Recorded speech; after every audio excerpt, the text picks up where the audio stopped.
Introducing the African Diaspora News Channel app, your gateway to stories that's overlooked by the corporate mainstream media. And we serve as the voice to the Toba Black community. Here we got Dr. Candace Matthews. A lot of these documents, looking at. We are committed to informing and educating through the power of media. This country is supposed to be about the land of the free for all. It has not been free for Black people, and we are tired. With our platform, we're helping to end injustice by exposing it. Join us in standing for excellence in journalism and serving our community. Download the African Diaspora News app today. Sanwanani, Molweni. My name is Naledi Mfoloe, and it is my absolute pleasure to welcome you to the latest edition of the African Diaspora News channel, where we unravel the stories that shape our world and our communities.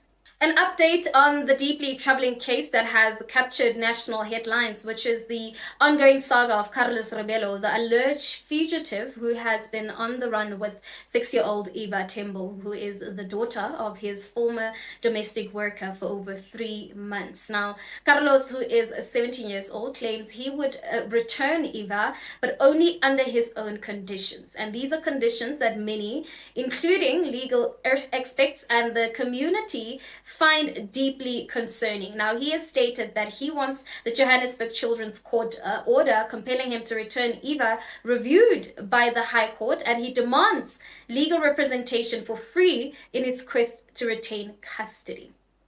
Now, this situation raises several critical questions. Number one, how did we arrive at this point? And what does it say about the dynamics of power, authority, and the protection of children in our society?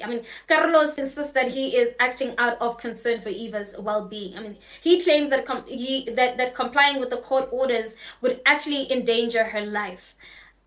However, his justification actually rings hollow when we consider the emotional turmoil the situation has inflicted on Eva's mother, who is Laura Nkana.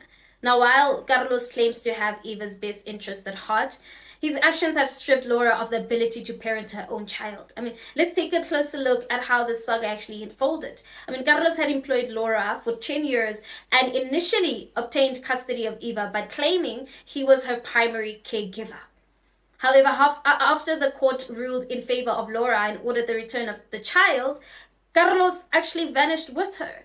Now, despite Carlos' statement, one cannot ignore the potential dangers inherent in this situation. Eva, who is a child at such a tender age, is actually caught in a web of adult conflict, and her emotional security actually hangs in the balance.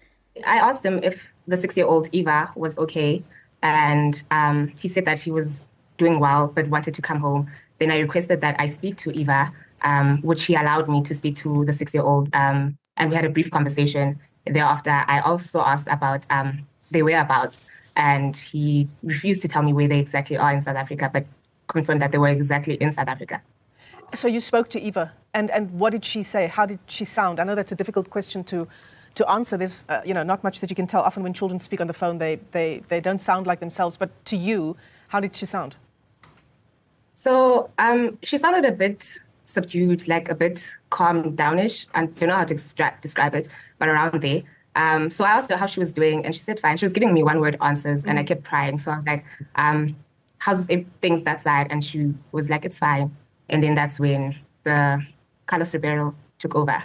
And has Eva's mother been able to have that kind of WhatsApp conversation or call with her on the number that you were provided? No.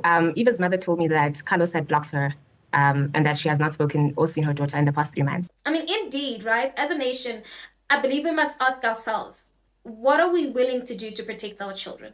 Carlos' claim that he's safeguarding Eva's interests appears more like a smoke screen to actually legitimize his unlawful action. His insistence on terms and conditions suggests a troubling lack of respect for the legal system that has ruled in favor of the child's parents.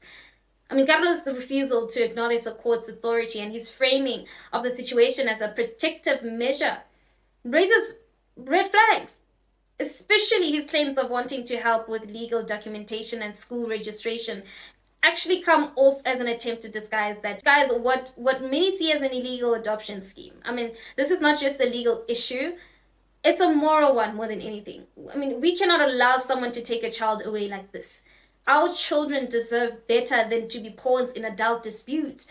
It is essential that the police and legal system act swiftly to ensure that Ava's safe return to her family. Now, as we continue to follow this case, we must remain vigilant in advocating for the rights of the children. The protection of their well-being should always be our priority. Now, we stand with Laura Nkana and her family in their fight to bring Ava home, but we will keep you updated as this story unfolds. Now, that is it from me. Let's engage in the comment section, shall we? We really want to hear from you. And while you're at it, please don't forget to give this video a thumbs up. That's it from me. Till we meet again. It is